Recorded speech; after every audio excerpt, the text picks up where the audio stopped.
You're listening to the Clutter Fairy Weekly, a weekly webcast and podcast brought to you by the Clutter Fairy in Houston, Texas.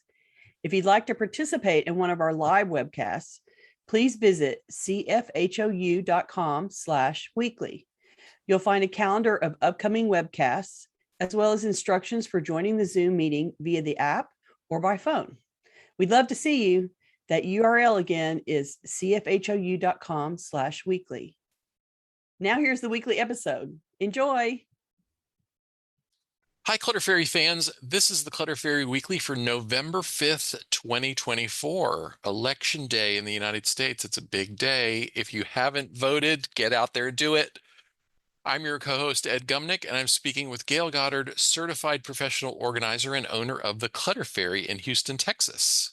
Hi, everybody. The Clutter Fairy Weekly is the webcast and podcast that digs deep into the clutter that piles up between you and the life you want to be living. We explore the habits and behaviors that lead to clutter, and we suggest strategies to slow the accumulation, reduce the collection, and comfortably manage the stuff we decide to keep. If you're new to our Zoom meeting, we want to let you know that you can share your comments and questions via the chat, and I'll try to make sure Gail addresses them before we move on to another topic. Shout out to Laura, who's with us in Zoom for the first time today, and she told me that in the chat, so I know she already knows how to use the chat. You can also use a raise hand feature if you'd like to make a comment or ask a question yourself via audio or video. And we are streaming the webcast live on Facebook, so you can share your questions and comments there, and I'll relay them to Gail. We're going to start, as we usually do, by recapping last week's weekly tittle, which was called Just Do It.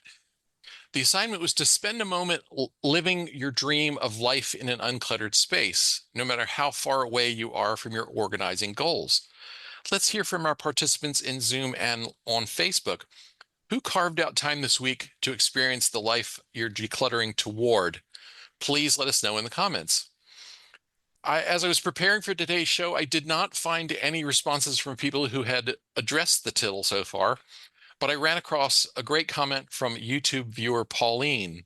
Pauline writes, I was motivated to clear out a drawer while listening to the podcast.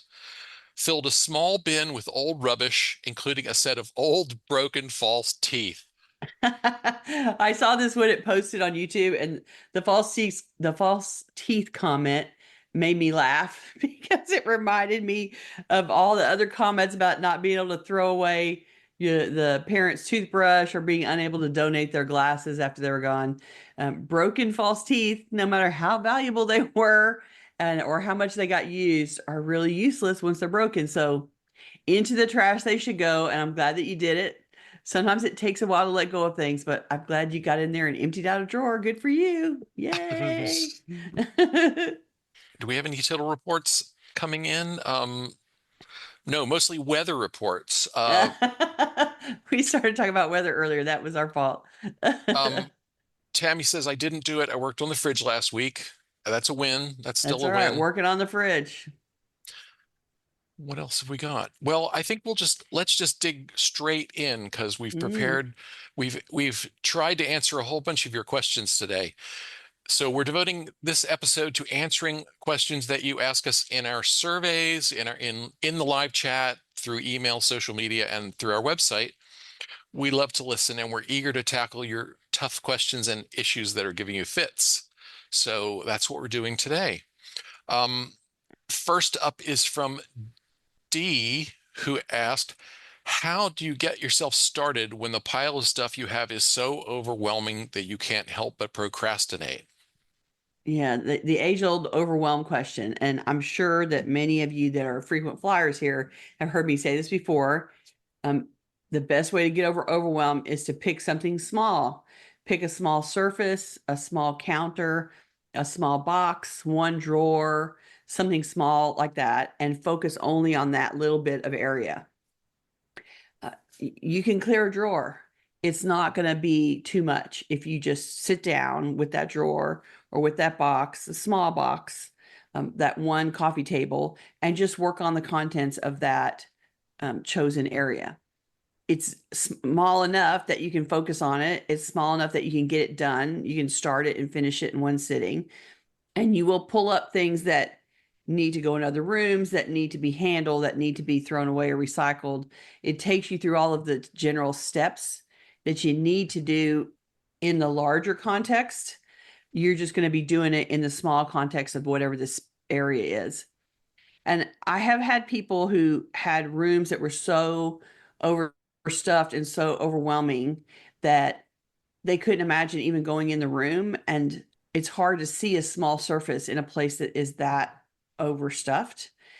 And so, one of the tricks that you can do around that is take a large white sheet and cover up an area. Like if you go into a dining room that's really full of stuff, for instance, and maybe the dining table has stuff all over it and it's 2 feet tall.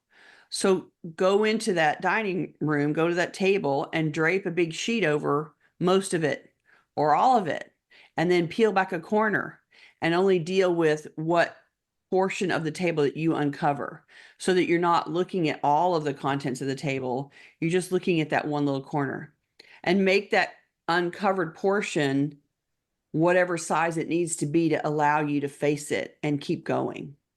And that will give you some starting momentum. And if you imagine the dining table covered with a sheet and you open a corner and work on it, deal with all the stuff and go away and come back another day, you can pull that sheet back down and go to another corner and peel back the corner and work on that. And eventually you will peel and uncover all of the top area of the table, and you can work on each area on a different day. And still at the end, you will be done. The table will be empty. So you just have to do it one little bite at a time. And overwhelm is always a reflection of the volume is so big that I can't see the pieces for the whole. The whole itself seems so overwhelming. And you just need to get back to seeing the individual pieces and working on one little piece at a time. There's my overwhelm. I My overall discussion. I've also always liked the suggestion of getting some distance. So if Mm. there is a room that you've been ignoring or procrastinating on, you just going in there immediately raises your stress level and your blood pressure. Take something out. Just take a subset. Grab the a small pile of papers. Grab a basket or a box of something that needs attention, and take it away somewhere else. Take it away to a more neutral space, a place you've already decluttered, or a place that never got out of control, and work on it there where you don't have the looming presence of the room. Of the rest of the room. Yeah, yeah, Yeah, that's a very good suggestion. And I also I say that in particular, that particular technique you're describing in relationship to things that are very emotionally triggering. right. Even if it's just opening a box of, this is all stuff from my deceased mother's house, or this is a box of things that is related to my ex, or whatever it is that is very emotionally laden, that sometimes you can just open the box and take out a part of it and walk away from the box and go deal with what little you took out somewhere else. And if that's all you can handle that day, great. And so he's describing a similar technique in at the room level, where you go in a room that you're completely overwhelmed with and you declare yourself, I'm not looking at all that. I'm only taking this pile of stuff here and I'm going out onto the dining table and I'm going to work on it there until it's finished. And that way you have the sensation of the amount that you subtract, what you take to go work on becomes your project. And then you have the satisfaction of actually getting to the end of the project by getting through all the things that you took out of the room. And it isn't colored by the overhanging visual of the rest of the room that isn't done yet. And so I think that separation to help you work is it's a valuable additional technique. If it's too much to work in the room and covering stuff up isn't good enough, then you can then grab something instead and take it somewhere else and work on it till it's done and do the happy dance because you got that part done. And rinse and repeat until you feel able to work in the room. Valerie says use the sheet idea, but now can't see the sheet because of stuff on top of the sheet. But then she added, I like the take it away idea. right? And so now I think your job is to take away the stuff that's on top of the sheet and start clearing that off so you can get back to the sheet and start peeling stuff back. Yeah. Teresa says, I was cleaning out a junk drawer and found an extra key to my house and a $100 bill. Well, that's a good payment for you. Nothing like getting paid for doing some decluttering, right? Yeah, that's always fun for me as an organizer when I find something, here's an uncashed check that's, a bunch of money, or here was a stash of money that they put aside for something and forgot about, or oh, here's that credit card that they were looking for, or here's a gift card that they got at Christmas and they forgot about. Even if it's just a little bit of money, it's always fun for the client for me to find something that they didn't remember that they had. And, Yeah. and then I just tell them that they got paid. They got paid for working today. JB says, I'll make a goal where whatever I work on will make a visible difference. Then you just pick a target. This makes it both attainable and encouraging. If it looks improved, it makes me feel like I can actually make a difference. That's true, right? Which is why if you go into a cabinet and you work in it and then close the door, it's not always as rewarding. So the Right. idea of picking something visual is a great thing so that you get immediate feedback, and it's there every time you go by that the space has changed because you organized it. So good job. And Deborah replied to JB to say, when I work on the visible spaces, I also feel empowered to do the rest. There you go. Yeah, I mean, the whole thing about overwhelm is you just have to get started and have some success in order to feel the overwhelm be pushed back.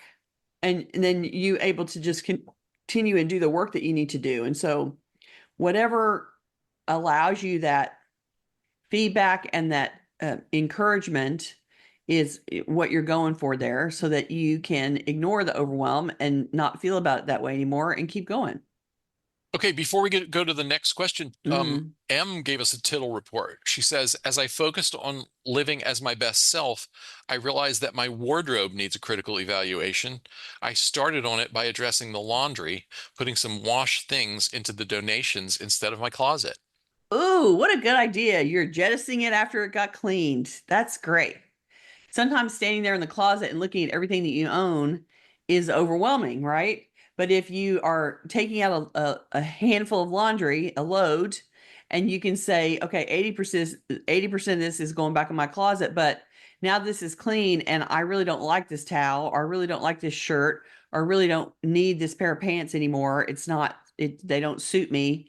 They're clean now and I can donate them away. That's a great place to jettison it off. I like it. Okay, so the next question, we a couple of questions here that Gail and I prepared for a previous episode. And to the best of our recollection, we were not able to get to them. And I listened through the last couple of Ask Us Anything episodes and did not find answers to these questions. So I'm just going to say up front, if we're answering a question we've already answered, we apologize. But Oops. but on the bright side, we'll probably have some fresh things to say about them today anyway, because it tends to Right. work that way. So an anonymous survey respondent said, I have 10 to 12 binders full of letters from soldiers during the Iraq and Afghanistan wars Mm. due to the massive charity work I did back then. Who will want them after I die? An author, a museum, no one? I wasn't really sure about this one in the beginning. It sounds like you need to do a little bit of research there.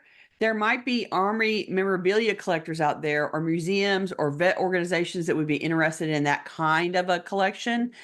Because you have so many of them, that sort of creates this slice of life pile that it has different value to someone that's looking at history than just one letter, right? The fact that Yeah. you have a big collection gives a different point of view. It gives a different level of satisfaction in terms of information about what was going on. So you're going to have to Google for interest in such kind of letters and contact people and send emails and make a bunch of phone calls. So it might be a bit of legwork to find somebody who would find these things interesting. But since you don't have a target already in mind, you'll need to be okay with asking and getting rejected a little bit.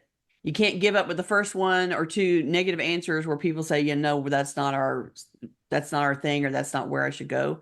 That's not what we want to add. just see it as a detective mission and dig in and find the right place for them. I'm sure they have historical value as a group to someone, and you just have to dig for it. And every time that you ask somebody and they say no, then your next question should immediately be, do you know of somebody who might be Right. interested? Do you think that do you know somebody for whom this collection would be a good fit? And I'll just tell you that I had the estate sale that I did that was so large, their family had a member in it who was in World War II, and there was a bunch of memorabilia from his tour of duty. And those items all went into the estate sale and they were all bought. None of that was left over at the end of the sale. And it was letters and it was photographs and it was a yearbook that they generated for their unit at the time.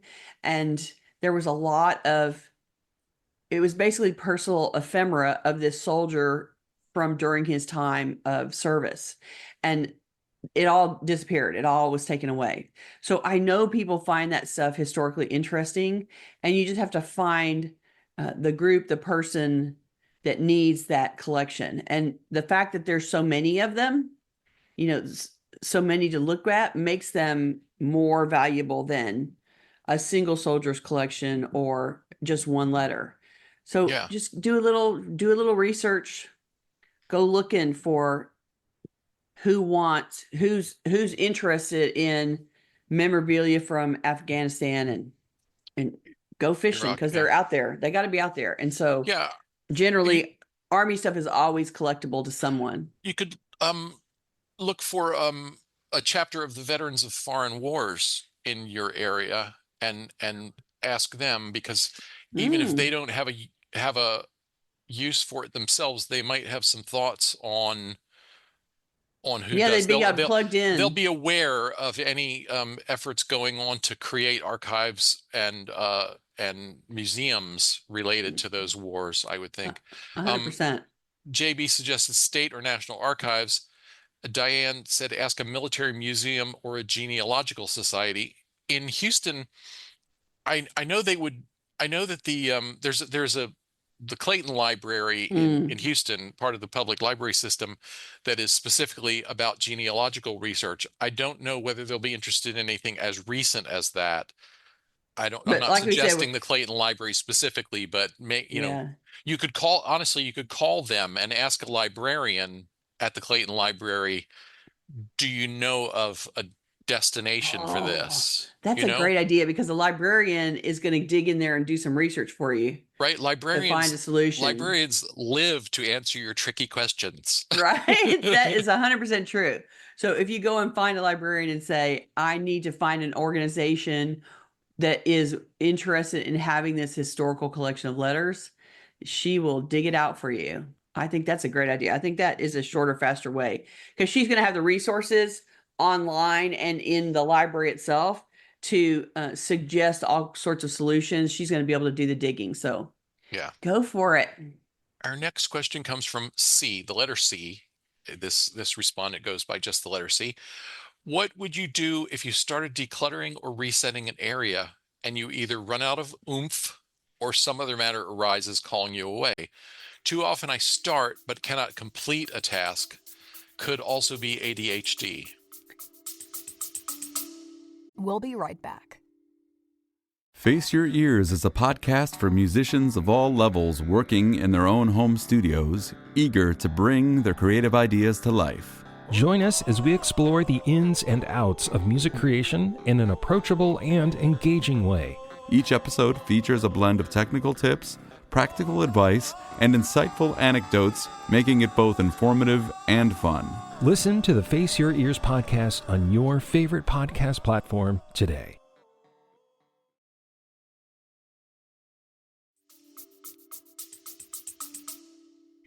That happens to all of us, ADHD or not.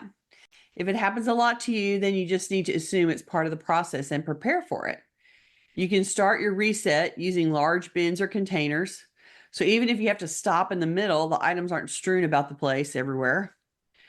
Also, I would begin those resets in smaller increments. Pick a smaller subset to declutter first, like we were talking about earlier. That way you have a better chance of getting it done before you get interrupted or distracted. If you declutter in smaller sets, then at the end, you may need to sort all the smaller subsets together to make decisions about how to organize the broader area, but it'll be a reduced amount of stuff and sorting will go quickly then. Aim for smaller sorting jobs, and then that should help you with your oomph falling off. And I think that you're probably describing a situation where you try to spend more time organizing than you actually have the energy to do. So you're trying to say, I'm going to work on this for 8 hours, and then you work on it for 8 hours and burn yourself out, or you work on it as long as you can, and then you get burnt out, and your project size was set for an 8 hour day, and you can only work for a 4-hour day. So it may be just a matter of you've committed yourself to more than you actually physically or emotionally can manage. And so paring down that project to a smaller piece first might help you stop from running out of steam and running away. And just remember that, today's a new day, and every project that you don't complete, you can go back to another day and complete. And so if you're feeling like, hey, I need to do some cluttering work today, maybe you can stop and ask yourself, which one of those projects did I start and not finish? And let me go and work on that. Yeah. Pat mentions Dana K. White's start and finish system, one item at a time rather than one area. I think making sure that your objective is reasonable for the time you've set aside. So if you've set aside 2 hours to work on decluttering today, don't just say to yourself, I'm gonna declutter the guest room, which is clearly 16 hours of work. Right. So make your objective the left half of the desk in the guest room is what I'm going to do today in my 2 hours, in the 2 hours I have. Right. And then when you do it, you can call it, declare it done. Well, and then also the one thought that occurred to me was know your limitations. And so if you set aside 2 hours to work on your decluttering project and you peter out after 90 minutes, that's okay. Make a note of that. Note that this difficult type of work, I only have 90 minutes of stamina for it. I only have steam for 90 minutes and then I run out. Only have oomph. I only have 90 minutes of oomph. Right. LJKK6 says, I get interrupted a lot in purging stuff. And for me, I found if I take smaller bits and clean up that stuff into bins for donation to trash, etc., then move on to the next bit, rinse and repeat. Yes, absolutely. And then if you get interrupted, you're probably really close to the end of something, and you can stop and finish it really quick and then go do what you have to get interrupted for, and you can come back with a new batch the next day. Okay, JB did a little AI search for us and says, here are some archives that house letters from servicemen for all wars. The Veterans History Project, that's a collection at the Library of Congress. I'm not going to read the whole thing, but the Center for American War Letters, CAWL. So there are a couple of answers for that question here from Anonymous. Right. Okay, yeah. Right. Okay, see, there's something out there. Let's go on to our next question. Okay. Which was from Susan. This was from a survey a while back, and Susan said, how does one go from being neat as a pin and on top of things to a hapless, hopeless hoarder in all areas? Is it illness, age, laziness? Wow. You're judging yourself really harshly there. I doubt it's laziness. If it was, I don't think you'd care about it. You might be affected by illness. That might be impacting your energy level or your ability to focus. Age is probably slowing you down somewhat.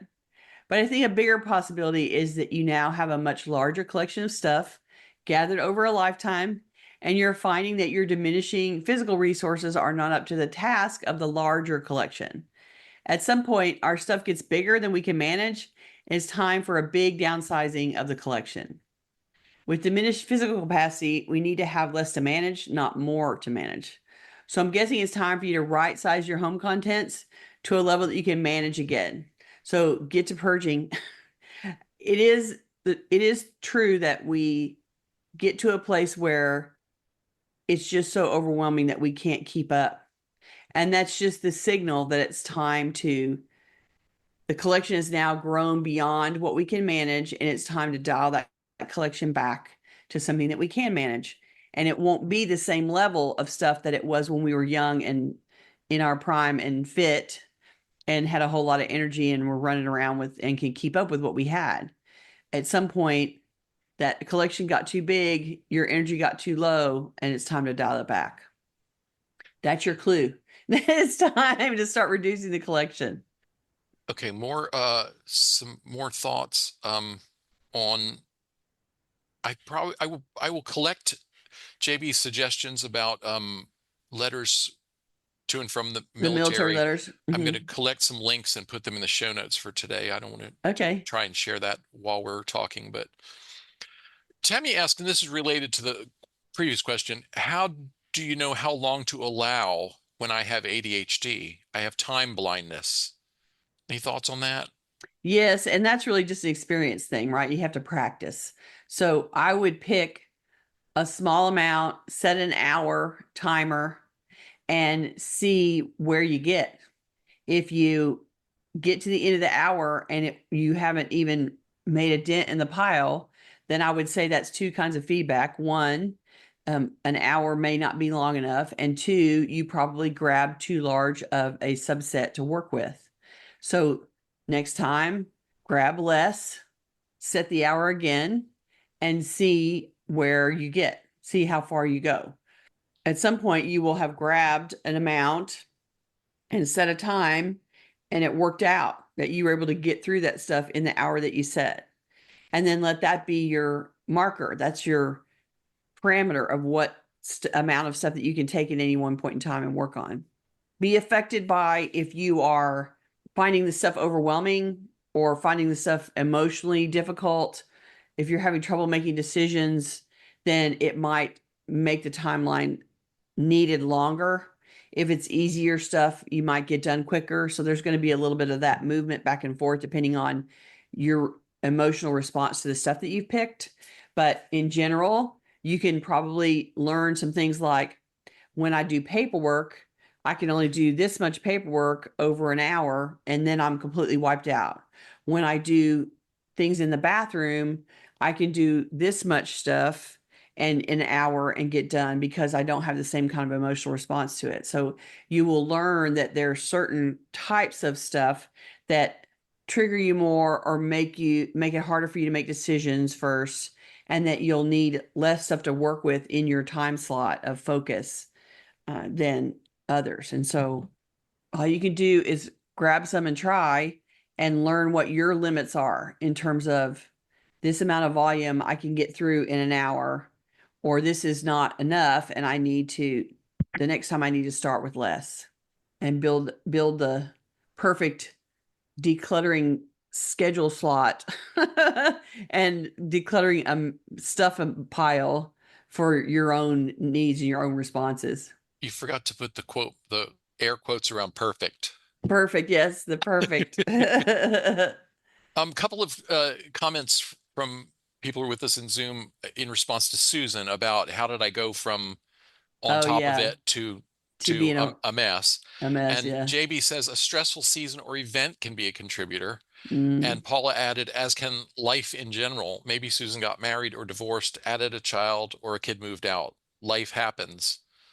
It certainly does, and it interrupts all kinds of things. And so we all have goals of things we want to accomplish, and sometimes life just gets in the way, and you have to stop and regroup.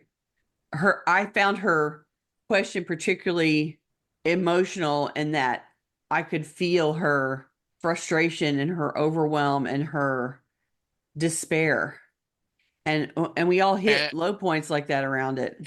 and her judgment of herself. Yes, she was Um, judging super harshly.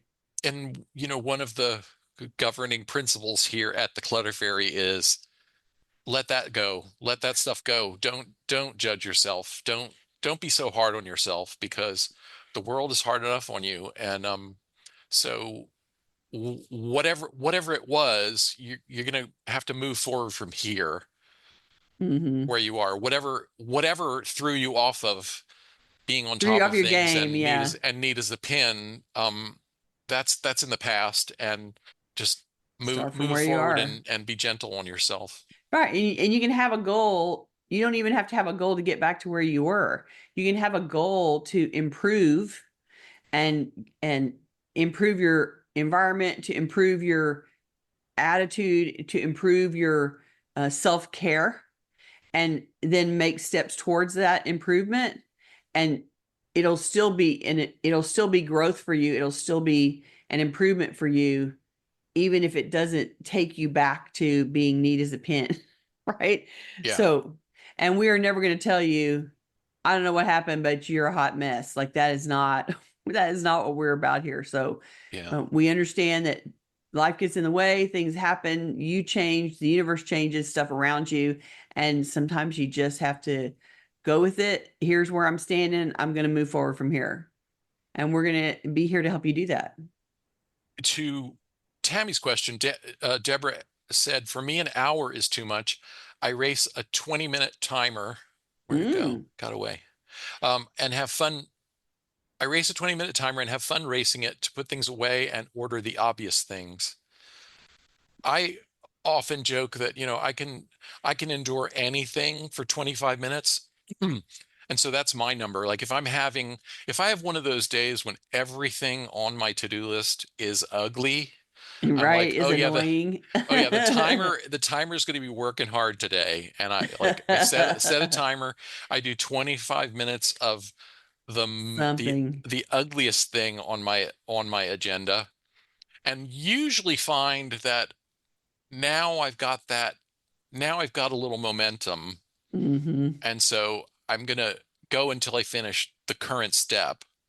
I tend to not run over the timer too much, except on writing. Writing is the one area where I will allow myself to exceed the timer and go on until I run out of words and or energy, whichever comes Yeah. first. Yeah. Yeah. But okay, let's go on to the next question. We're getting there's so much wisdom in the chat today. It's people sharing suggestions Good with each other. advice. It's really good. Yeah. That's great.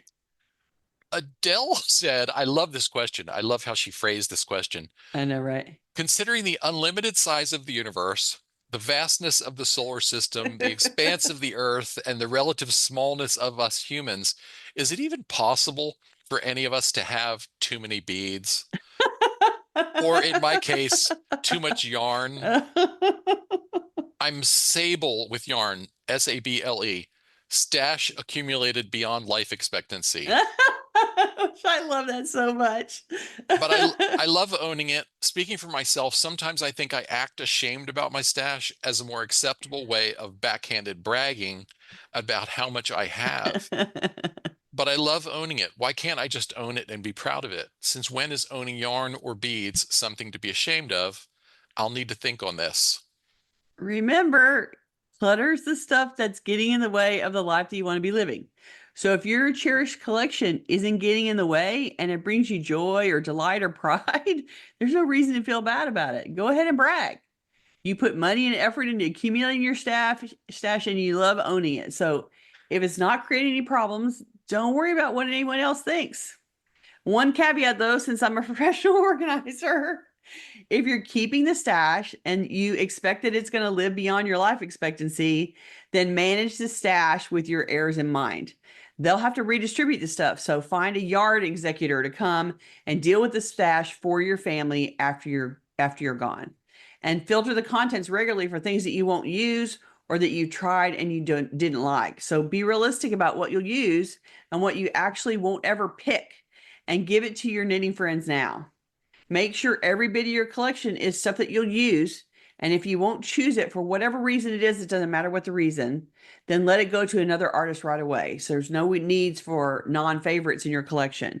You don't need to have your collection be bigger because it's full of things that you would never use. So I think it's important to constantly be examining your collection to subtract the things that you would not use and pass those on immediately. And then it's also important, if you don't want all this stuff to go in the trash, to find someone who can come over and be in charge when you pass away.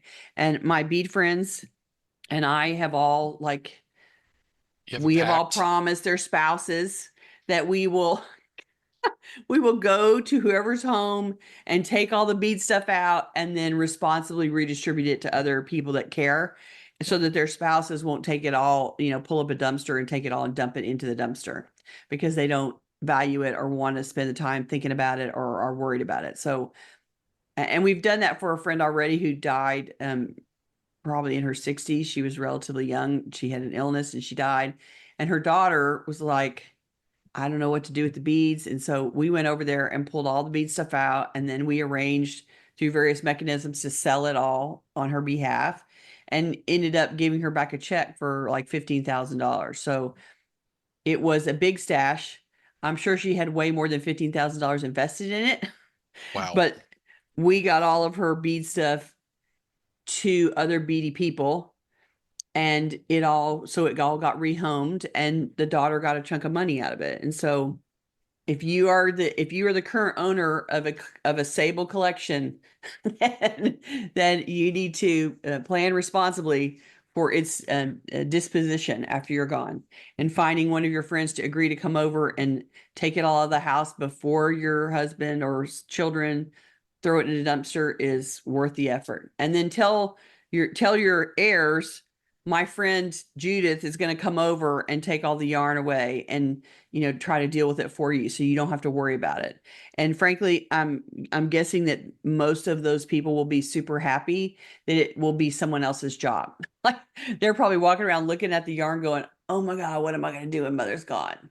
Like that overwhelm for them because it's a collection that they're not interested in. It's not their area of expertise.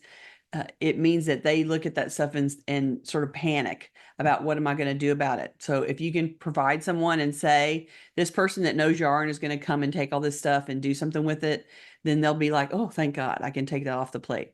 And you'll bring those heirs a lot of relief. So just think about it. And, congratulations on having a big yarn collection. But don't pass up the opportunity to thin the collection to improve the overall quality. I mean, if you're proud, Yes, yes, if you're yes. proud of your collection, well, your collection doesn't need the I don't know what it would be in the yarn world, but you don't need, like, I have art supplies for drawing and coloring, and there are things that I got early on that I now know I'm not really that interested in using. I was going to the art supply store every other week and picking up new pens and different types of pencils. And some of them I tried out and it's just like, no, that's not really for me. Or sometimes, That's a not my lot of style. times you get into a new craft with the sort of training wheels version of materials, and then Mhm. you realize later on that's not good enough. That's not good enough for what I want to do. And so don't be afraid to let that stuff go. Yeah, and make some of your fellow craft friends super happy by passing that kind of stuff on to somebody else. Yeah. 100%. Okay, what's our next question? Let's see. Um, an anonymous survey respondent asked, is it okay to throw away everything if I cannot easily get it to a donation center? Sure, I'm never going to tell you that you can't, but I would say that I can offer another option to you. An easy way to offer things up to someone else is to put stuff out for heavy trash day, especially if you put it out early, as soon as you can. Usually, you can put it on Friday, the weekend, on Friday of the weekend before the following week when heavy trash is going to come. And so then it can be out there for several days before the trash truck is actually going to show up. And the thing about heavy trash day is everybody knows when heavy trash is. And so there's lots of people who regularly go through stuff in the days upcoming before heavy trash day. They drive around and look at all the stuff that's been put out, and they'll haul off all kinds of stuff and really reduce what actually ends up in the landfill. And you only have to get that stuff to the curb. So it's the easiest way for you to get to heavy trash day, bring everything out on the curb when you're legally allowed according to the city to do it, and you can put it all out there, and then you just don't care who goes through it. So if somebody driving by the house stops and pulls something out, whatever, if the people that are cruising the heavy trash piles with the pickup truck come and pull stuff out, you let them, because you don't really care where it goes. If it goes with them, it's not going to the trash. So it's an easy way that you can put things out on a specific day, and everyone knows that stuff is going to be at the curb. Everybody in the city knows when stuff is going to be at the curb for heavy trash. And so everyone that is interested in picking goes out and starts driving around looking for stuff to pick. And you'll have other random people stopping by to look to see what's in the trash too. So go for it. Put it out there. And it will go, right? It'll save you the trouble. Yeah. And if you want to put stuff in the trash, knock yourself out.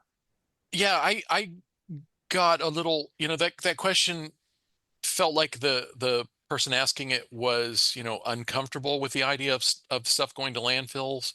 And so I also want to just sort of, repeat our advice we've given before, that if you get to the point where you have to choose between it goes to the landfill or my home turns into a landfill, we suggest opting for sending it to the landfill. Right? I mean, Because it's we not, want you to stay healthy, and we want you to feel safe in your home. yeah. Yeah, your space needs to be safe and healthy for you to live in, and so if landfill is the option, the only option available to you, then do it. Because we don't want you we don't want you to create a landfill in your home and then have to live in it. Yeah. And so better that you send it off. If landfill is the result, if landfill is the option, send it off and don't live with it.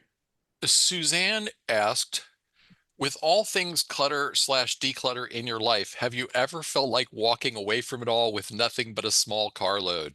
I wondered if you were asking this question, if you were asking me that personally, or are you talking to anyone who is decluttering in general? I think everyone reaches an abandon it all phase where walking away seems like a better idea than facing all the work. I totally get that. Sometimes it sounds like this: can I start a fire and just burn it all down instead? Walking away with a small carload certainly will relieve the stress of managing the volume. You're saying the job is overwhelming and hard and you don't want to deal with it. So find a way to make it less work. Donate in larger chunks. Invite people over to take what they want away with them. Put stuff out for heavy trash.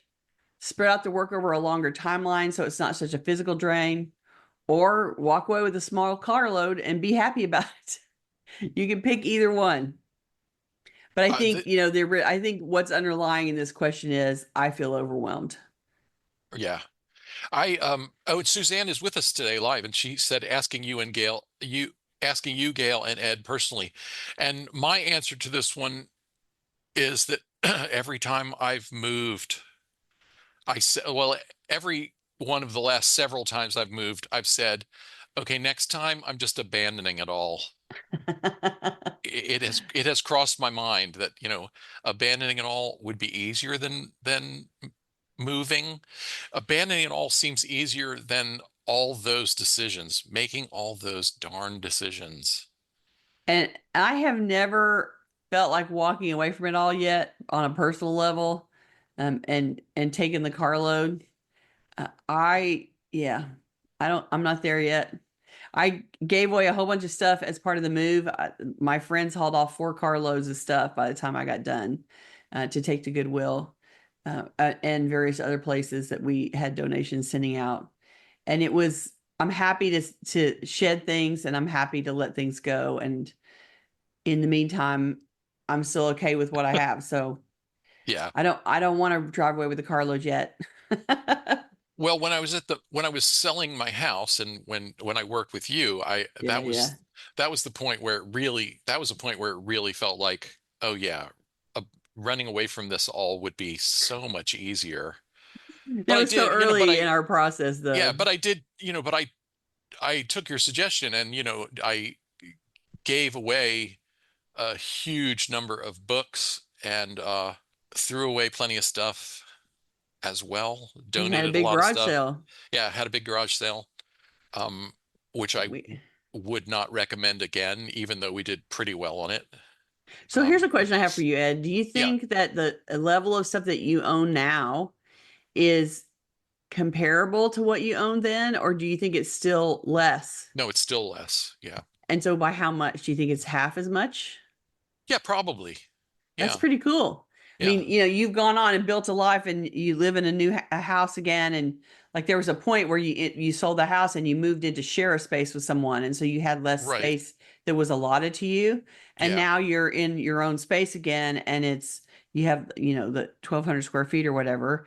And it's all yours. And so, but you still haven't rebuilt that collection back to its original level, which I think is fabulous through Yeah. several apartments and several moves at this point now. Well, and one thing that has helped in that time is the move to electronic record keeping, Mm-hmm. because I had so much, Yeah, we there was got rid of a lot of business records. so much old paper Yeah, that's gone now. Yeah. yeah, Okay, we true. probably have time for one or two more questions. Let's see. Jean asked, is it healthy to get rid of all things from a certain person? That was an interesting question, I thought. Thank you for Yeah. asking, Jean. Yeah. I would say yes, if it makes you feel better. It depends on how that certain person makes you feel. An ex in particular would be a good thing to lose. It's all part of rewriting your life story, shedding the things that are not part of it anymore. Maybe you can keep a few photos or a piece of memorabilia, but if keeping nothing is the best solution for you, then do it. You're not erasing them from the world, you're just erasing them from your life. And that is your prerogative. So I would say if keeping things from a certain person makes you feel bad, then absolutely it's healthy to get rid of it. Just because you knew someone doesn't mean they have to stay part of your life forever. So you aren't doing something terrible by having them, they were part of your life for a time and now they're not, and you get rid of everything related to that person. You're basically putting them back to stranger status as if you never met them. That person, along with a billion other people on the planet that you will never meet. So it's no different than that to me. And, you always want to do what is in service to your own mental Mental health and health. well-being, right? And so if it makes you feel better, I'd say go for it. My only caution there is what are the emotions involved, and if Mm. one of them is grief, well then you might want to wait a little while, Give it a minute. take a few beats. Yeah. Even with an ex, you may at some point realize, oh well, except there was the good stuff, and so maybe I could keep, these three little things or something like that, you Well, know? and sometimes you come to learn, okay, my interaction with that person taught me this thing about myself, or I improved this thing in my life because of them. Like there's gains that happened for you, even though the person didn't stay, isn't still there. Right. And so like you said, they may come around to that person is gone and rightfully so, and we're done. And I still have memories of these things that we gained that were important and valuable for us. And so, Yeah. yeah. Okay, I think this will be, yeah, one more. This question came from someone who put in their name as all, and I wasn't sure whether that might have been a typo for Ali or something. Right. But all asked, says, I'm trying to downsize, making progress, but I still have garage items to tackle. There are boats, bicycles, grills, lawn equipment, hot tub parts, etc. Any thoughts? Tons of thoughts. Our continuing theme for this episode, which is put things out for heavy trash or take pictures of the whole pile and post on Nextdoor that the items are free for pickup.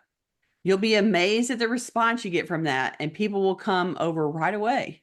You might want to list the boats separately for sale on Nextdoor or ask your friends about the boats depending on what type they are and their value. But all of those items can go to the curb with a free sign on them, and a lot of it will just walk off when you're not looking. It just helps if you post it Nextdoor so that your area neighbors know to come by your house. That way they'll have an address, location, and it'll be in the area where they live, so it'll be easy for them to get there.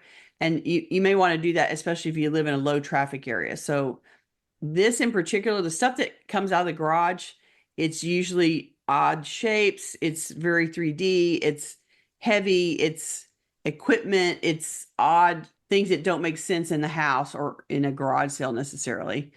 And you might as well make a pile of them, stick them outside and say, free to a good home, and let them walk off. Yeah. Those hot tub parts, when I saw the word, whenever I see the word parts, when somebody's hanging on to parts, it's like that's probably going to end up in the trash. Right?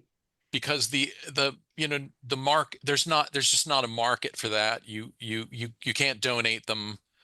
I mean, you can donate them, but then you'll be making the people at the donation place throw them in the trash instead of just putting them directly there, Right. It's just right? recycling them. Mm-hmm. Isn't that your experience with parts, Yeah, random yeah, yeah, parts? yeah. Which is why, putting them on next door and having that be in the list of items.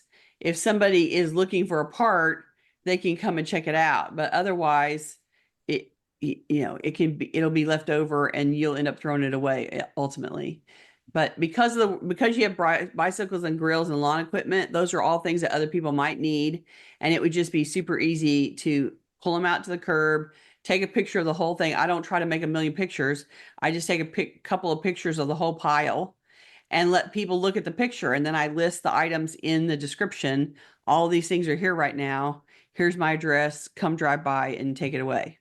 And then I start getting responses to that post immediately. I did it at the very end of my move job to get rid of the last few things out of the garage that I didn't want to just throw away that needed to go.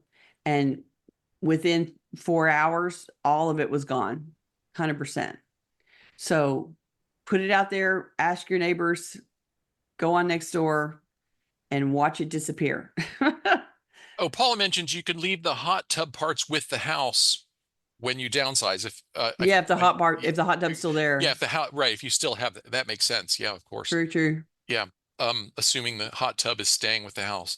Right. I'm going to share a few comments on the question about getting rid of all the stuff related to a person, and then that's Okay. probably about all the time we have. Okay. Deborah says grief is really important to acknowledge.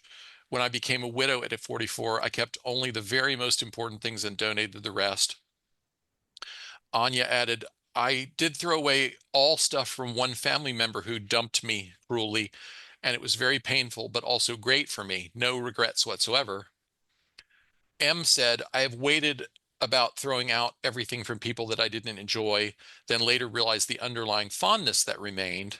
That was kind of the point I was trying to make too.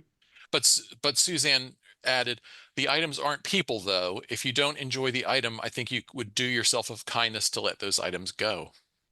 Right. And even if you come back to, like we talked about, you come back to an underlying fondness, you come back to remember the good times, that still doesn't mean you have to keep the whole collection, right? Right. Like there's probably way more there than you need to justify your lingering or remaining feelings of goodwill towards that person, of what is left over after all things have been separated. And so at that point, if that person isn't in your life, that season of your life has passed, then making that collection infinitely smaller than it is when it started is a reasonable goal, so that you get down to a little pile, not a big collection of stuff related to that person.